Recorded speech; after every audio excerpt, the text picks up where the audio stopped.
You know, there's a reason why everybody loved MLS After Dark. Because when MLS After Dark game always happen, there's always going to be the improbable happen. And after this game between Seattle versus RSL, the improbable happened. The Sounders are out of the playoffs. And this is the first time in their franchise history that they have not made it past the first round. And what's interesting about this game is the fact that this actually turns out to be a very infuriating game to watch if you are a neutral or a Sounders fan or even an RSL fan. I mean, the only exciting things was probably when we get to the penalty kick shootout, but other than that, this was kind of an infuriating game and also kind of a straightforward game where really the easiest way for me to explain this game is RSL basically decided to play for penalties from the get-go, and Seattle was basically trying and trying and trying to score that goal, and they were never able to find. And as the game kind of winds down, and even when we go to a PK shootout, I just kind of had a feeling that, yeah, this looks like RSL is going to steal this one, because when you basically dominate a team like that and you aren't able to put a shot past the back of the net, and not to mention the fact that RSL also made a couple of history too, becoming the first ever team to register 0 shots in the entire game and yet still able to win the game at the end of the day. You just kind of had a feeling that RSL was probably going to win it in a PK shootout, and it turns out that, of course, is the case. And now, not only the fact that this is great news if you're an RSL fan, I mean, RSL fans must be over the moon right now, but you know who else is also very happy right now? Sporting KC and pretty much the rest of the Western Conference that are teams that is in the playoffs, or even in if you're an MLS fans in general, because I think throughout the years there's been a lot of people that's been complaining about how the Western Conference there's just been no parity whatsoever, and the Sounders obviously dominating the Western Conference made it to MLS Cup and represent the Western Conference I think like 4 out of their last 5 years. And I think this game might give hope that maybe there is going to be parity in the Western Conference. Now, that is, of course, if the Portland Timbers does make it to MLS Cup, and then people will complain the fact that, yep, there's no parity once again because we've seen another Cascadia team make it to MLS Cup and representing the Western Conference. But before we get into the craziness in the PK shootout, let us actually first talk about how both Ladero and Ruidíaz was actually on the bench in this game. And while Ruidíaz actually played for the entire part of the second half in extra time, Ladero actually didn't get summoned until very late in the game. But the biggest news coming out of this game is the fact that at the very last minute, Rusnak was out for RSL due to COVID. So in some way, Albert Rusnak unfortunately suffered the same fate that Tyler Miller did with Minnesota, where literally at the last minute he wasn't unavailable because of COVID. And I thought this was maybe something that could have doom RSL, because we knew that coming into this game, everybody talked about Damir Krylak as kind of the star player of this team.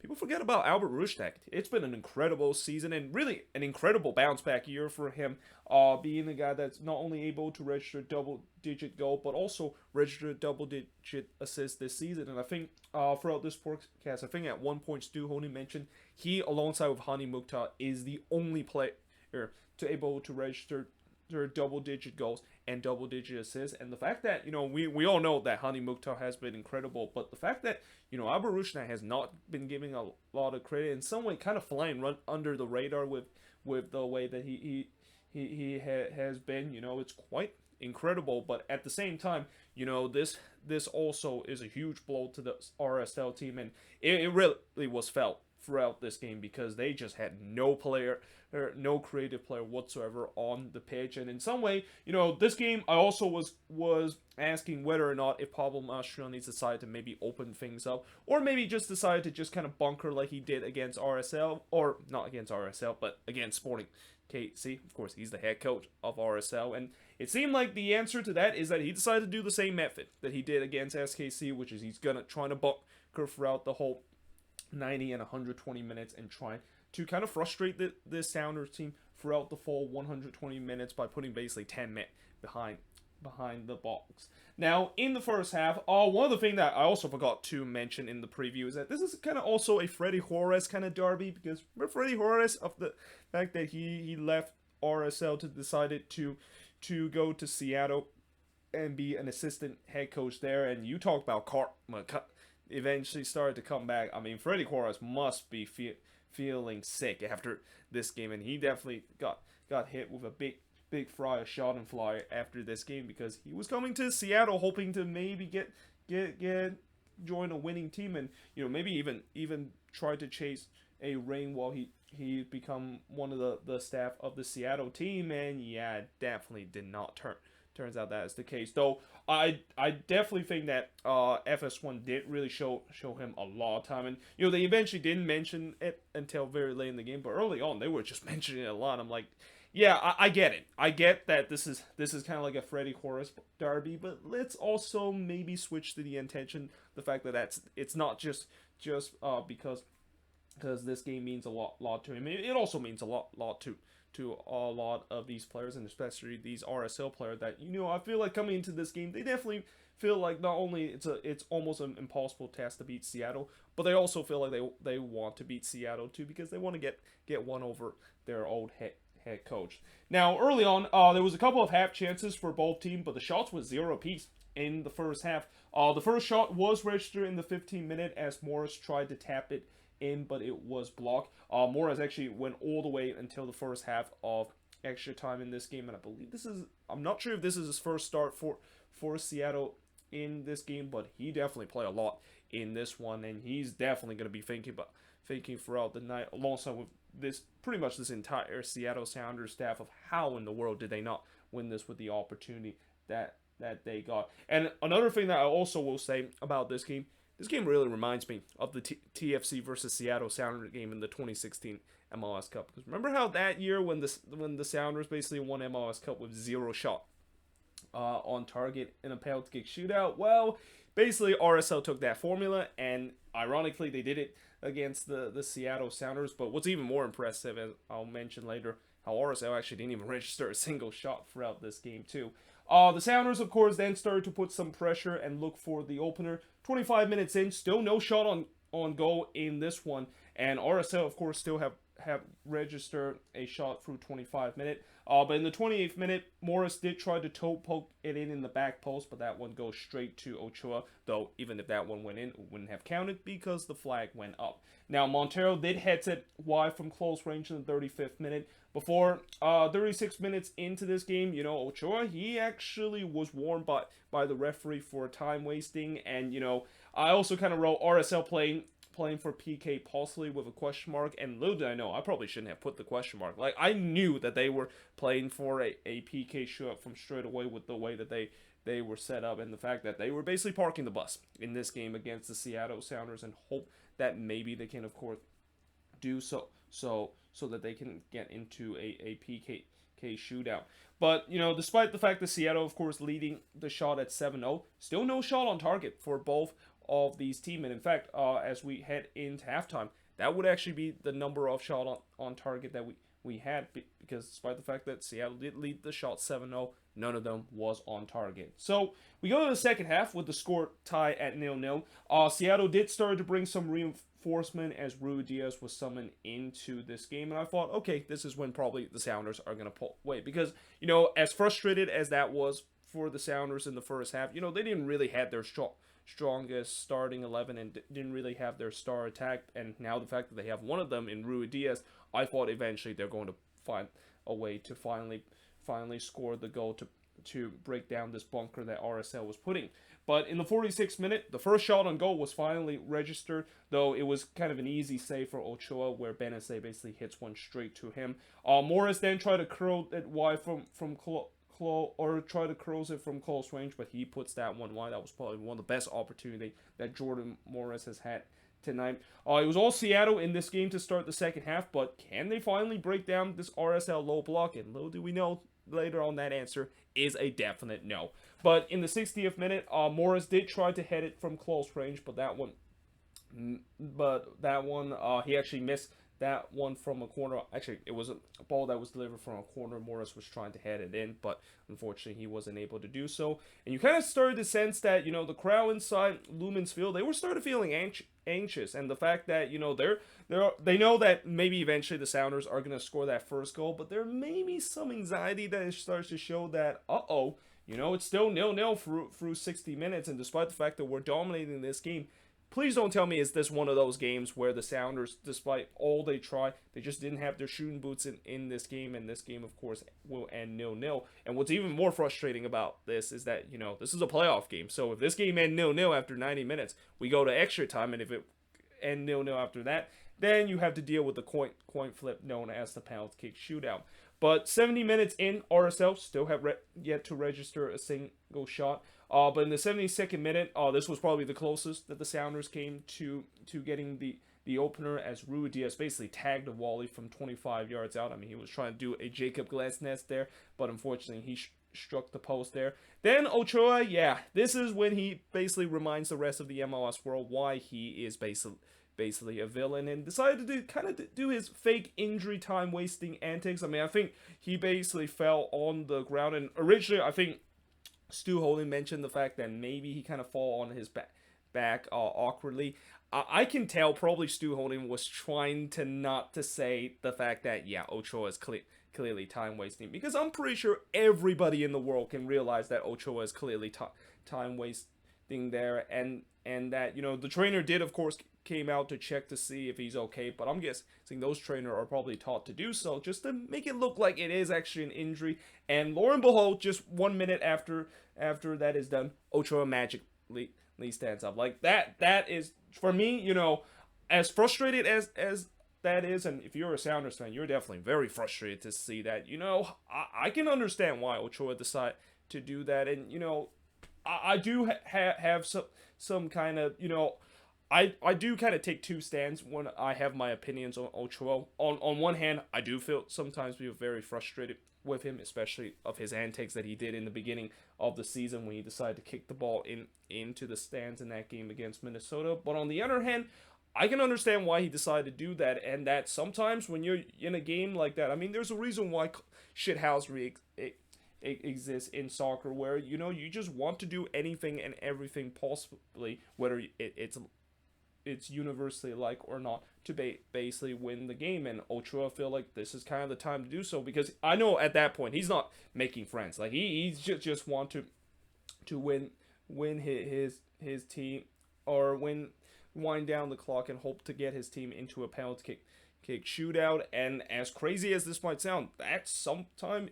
that's actually a good strategy to do, even though I know, that's of course is the dark arts, and that I just feel like nowadays, as much as there's time where I don't like the dark arts, it's just kind of part of the game, and there's really not much you can really complain, unless of course you are a Sounders fan, which I know Sounders fan must be absolutely livid with what Ochoa has been doing throughout this game with his antic. But in the 77th minute, Yamar did head a header that goes straight to Ochoa. Things that started to get a little bit physical with a lot of rough challenge, and of course some CONCACAF level of free trick, mostly done by Ochoa, continue to try to time wasting. But as the time winds down, it looked like RSL was clearly playing for extra time, and the Sounders, they started to get frustrated. Like, you can definitely start to see from their body language, they're frustrated they aren't able to get that go-ahead goal. Rowe did drive a shot that was deflected and goes wide from 20 yards out in the 89th minute. Before in the 90th minute, Rodon did hit it wide from the near post, and after the regular time whistle, or the end of regulation whistle was signaled, that was officially the marks a pretty historic moment, because RSL have now become only the third team in MLS history to fail to register a single shot throughout the entire 90 minutes. And I talk about how I think a couple of weeks down the stretch, where I remember in that game between Atlanta versus the Red Bulls, we almost saw that history with Atlanta having like 85 minutes without registering a single shot before they do so. And in this game, I didn't really keep track of it as much, because I just feel like surely at some point RSL was going to register a shot, but no, they did not register a single shot. And in the end, they end up in a historic mark where, this might be the only time I would say that they're kind of happy that they end up in that historical mark, because, it's 0-0 heading into extra time, and unlike in a regular season where it ends like that, you basically continue to play, and if you can maybe even get to a PK shootout, you can still have a chance to potentially win the game. But also, they become the second team to earn a 0-0 draw after the 90 minutes. Obviously, the first team to do so was DC last year when they got a 0-0 draw against NYCFC. despite the fact registering 0 shots on goal or 0 shots in the entire game. But they also become the first playoff team to not register a single shot throughout the full 90 minutes in the playoff game. But as we go into the first half of extra time, and I also was going to say that of course this game had to go to extra time. Like, I basically still have to watch the Nashville versus Orlando City game, which thankfully I did watch the first half of that game because I started watching it as soon as extra time began with this one, because if I didn't do that, otherwise I'll probably be up very late tonight, and I want to do the review of that Nashville versus Orlando City game after when I finish recording this video, watch the second half of that game and basically do the review of that. But it was kind of frustrating that now it seems like that review that I'll do for the other game is going to be much more later. But that being said, heading into extra time in the 91st minute, we had a very scary incident when Christian Rodon goes down after just it wasn't really a crunching tackle, because this was one where Silva tried to clear the ball away, but unfortunately when he cleared that ball away, his leg motion basically went studs up with Christian Rodon. And they did go to VAR to, well, actually they didn't go to VAR, but they did check on VAR to see whether or not if that malicious or not. I don't think so. I think that was more of an accidental, and Rodon was definitely screaming in pain. And what's even more shocking after this incident is that Rodon was able to get back up and able to continue in this game, because I thought when I saw that instant, yeah, I pretty much realized that could be a let breaker. I'm pretty sure the 33,000 inside lumens feel like that's the same case, and that it seems like Rodon is pretty much done for the season. So again, it's to everybody's surprise and kind of miraculously the fact that Rodon was not only able to get up and walk up the field, but he would continue and didn't even get subbed off for the remaining of this game. But after that, I wrote the Sounders still control possession, but they started kind of being very concerted and kind of look flat on the attack. And again, this maybe played to the fact that that it is now extra time and that they cannot afford to give away that one opportunity to RSL. Like, if RSL does get that one opportunity, I just had a feeling that they were going to put it away, and it was pretty much on their mindset, and they kind of started to be very, very conservative and trying to not really give up that one opportunity, which, in some way that doesn't really help them, because they kind of play in the hands of RSL, knowing the fact that RSL want the Sounders to be conservative and want to continue to kill this time, because their ultimate goal is get this into a PK shootout. They mentioned throughout the broadcast many times that why exactly Ladero is not in the box. I think I counted maybe like 7 or 8 times that Stu Holden mentioned why exactly Nico Ladero is not in this game. And in some way, I have to agree with him. I'm shocked the fact that Ladero did not come on. Like, I know they mentioned many times that Brian Schmetzer really did not want to put Ladero into this game if unless it's absolutely must. But I just feel like they should have put him in this game sooner, and especially with the way that, you got to remember, this is still a playoff game. Like, this is not a regular season game where, we don't want to put Ladero in because, we might have another game and we want to save him for the next game. No, this is a playoff game. This is a do or die situation. You have to put your best player in, and as good as a head coach as Brian Schmitz, especially during the playoff time, this is definitely another move that is going to be a big question. And I will also say that there's been time Brian Schmitzer has made some questionable move, and I think he's going to have a lot of questions to be answered of why exactly Ladero did not came in until the 103rd minute when he was finally summoned for Jordan Morris in this game. But in the second minute of stoppage time, O'Neal did fire one high from 19 yards out, and this, of course, is where I get to my second board, because again, since there was so much action that happened, I had to use a second board and my mini travel board here. But that, of course, was the last action of the first half of extra time. And as we head to the second half of extra time, just a friendly reminder that RSL have still registered a single shot in this game. And I also kind of wrote, could lack of action by Fry come back to haunt Seattle in a PK shootout? Because again, since RSL hasn't really tested him at all throughout this game, and I know at least Stephen Fry has been active in terms of taking goal kick, and also at times he had to come off his lines to punch the ball away, but it's not like they have really tested him at all in this game. Though I will also say that since Stephen Fry is such a veteran goalkeeper, I don't think that really troublesome. But 109 minutes in, RSL finally actually got their first corner, and I thought this was maybe finally the moment that they, of course, got their first shot of the game. Turns out that was not the case because that corner was wasted where the Sounders easily cleared the way. But in the 112th minute, Arriaga did try to go for a header from the free kick, but that one goes wide. And then I kind of just wrote, the Sounders, they look like they're broken going forward. Like, again, you can tell by their body language that they were incredibly frustrated the fact that they aren't able to get a goal, and it just gets to a point where it just feels like they've been broken, which, this is not only good for RSL, but this also is great for Sporting KC and pretty much the rest of the league that are rooting for RSL to win this. I mean, I think I'm not sure, was it John Champion that or not John Champion, John Strong that mentioned. I got the wrong John in terms of the play-by-play, but I think it's either John Strong or Stu Holden mentioned this, but I think they mentioned the fact that pretty much everyone is rooting for RSL in this game, and that only only the Sounders fans are basically rooting for their team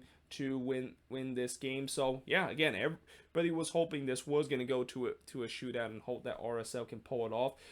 But in the 116th minute, there was a huge shout for a penalty. By the way, with how this game went, there wasn't a lot of controversial call, which great or good. I'm glad that there wasn't a controversial call throughout this game. That, again, anytime when you have these kind of game like that, I really hate it, the fact that there's like a controversial call. And this looked like it was going to be a controversial call because there was a huge shout for a penalty from the Sounders as they feel like there was a handball in the box by RSL. And I think it was Justin Glad, the one that handballed that one. But when they show that one replay, it looked like his hand was tucked in. And yeah, I think that would have been a very harsh penalty to be called, especially doing that time. Like, if you called that as a penalty after all this game, I just had a feeling that the referee and even the people that was doing VAR, they were not going to take that chances of calling such a controversial call like that, and that's going to be a huge discussion after this game. But after 120 minutes play in this one, the final shot total was 21-0 and only 3 shot on target, and all of them was in favor of the Seattle Sounders. In fact, I'm not even going to go through the stats chart because I'm pretty sure everybody know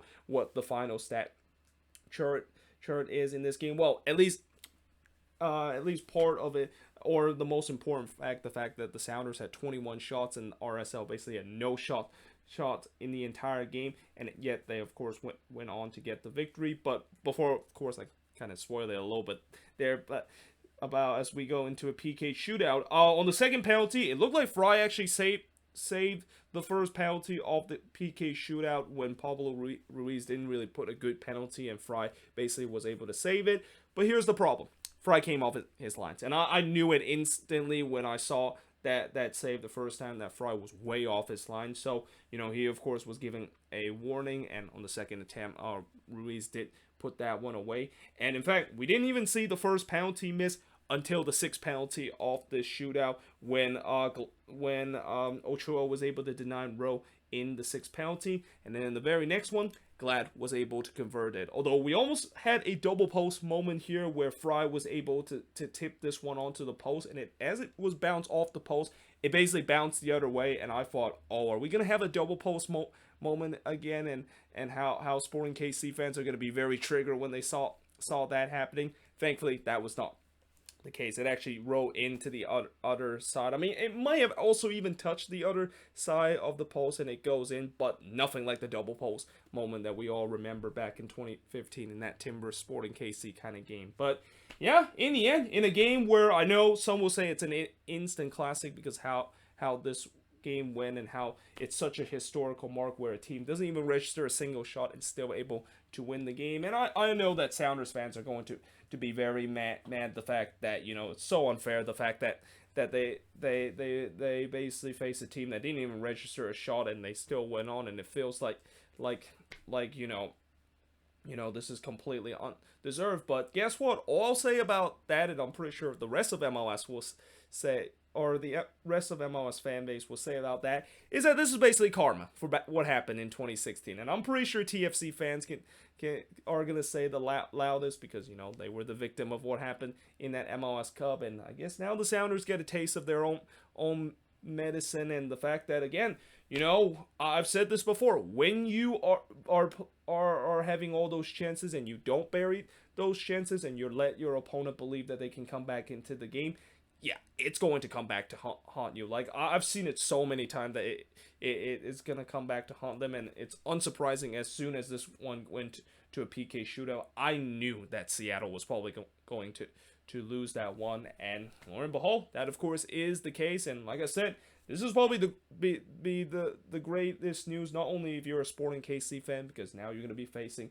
against RSL, which I'm pretty sure that, you know, that matchup, yeah, you know SKC will be angry coming out of that matchup after what happened on that decision day matchup, and how they probably should have got home field advantage throughout the playoffs if it wasn't for that specific botch call that they had. But at the same time, I guess they'll also be probably happy the fact that they at least get another playoff game at home, and they're going to be playing against an RSL team that is definitely, you know, they really battle in this game. Like, it was a very demanding game for them, and the fact that they have a quick turnaround to play against Sporting KC, and especially if Rusnak is not going to be back for that game, it'll be very interesting to see whether they can maybe do it again. But, you know, not only the fact that it's good news for SKC, but it's great news for the Western Conference, because right now I feel like coming into this playoffs, Seattle was clearly the team to beat, and now Seattle has been beaten, and the almighty has been fallen. Now all of a sudden this Western Conference is wide open, and, you know, I still think that at the end of the day, you know, I still think it's probably maybe even between Sporting KC and the Timbers to potentially move on. Now Seattle has been knocked off, but let's not forget about Colorado and Robin Fraser's man, and I think they're going to have a chance to prove that on Thanksgiving, which tomorrow, of course, we'll talk a little bit more about that game when I do the preview. But, you know, they definitely are going to have a say, and that they're definitely going to try to maybe shock some people that that number one seed that they got and them finishing first place in the Western Conference was completely not a fluke, and that they can potentially have some playoff success once again, or even maybe make kind of an unusual kind of Cinderella run. Well, I wouldn't say it's a Cinderella run, because you can't really make a Cinderella run if you're the number one seed, but I guess they'll probably just kind of say it like that because people don't believe the fact that they got into was the best team in the West, and they got the number one seed by clear accident. But we'll see how that matchup is going to be. But as of now, what a game this was. And again, I of course still have to watch the remaining part of that game between Nashville versus Orlando City, which thankfully I did see the result at the end, and thankfully that game did not go to extra time, so I only had to watch 45 minutes of that second half and basically do a review of that one. But either way, let me know in the comments below, what do you think of this game? I know this has been a relatively long video because there was a lot to talk about this game, but let me know in the comments below, what do you think of this video? And also let me know in the comments below, what's your MLS Cup finalist that is coming out of the Western Conference, because what I said about how it's now wide open with the way that the favorites of reaching the MLS Cup coming out of the West have got knocked out in the first round. But yeah, hope you guys enjoyed this video. If you do, make sure you guys do like, smash the subscribe button, and yeah, I of course will see you guys next time.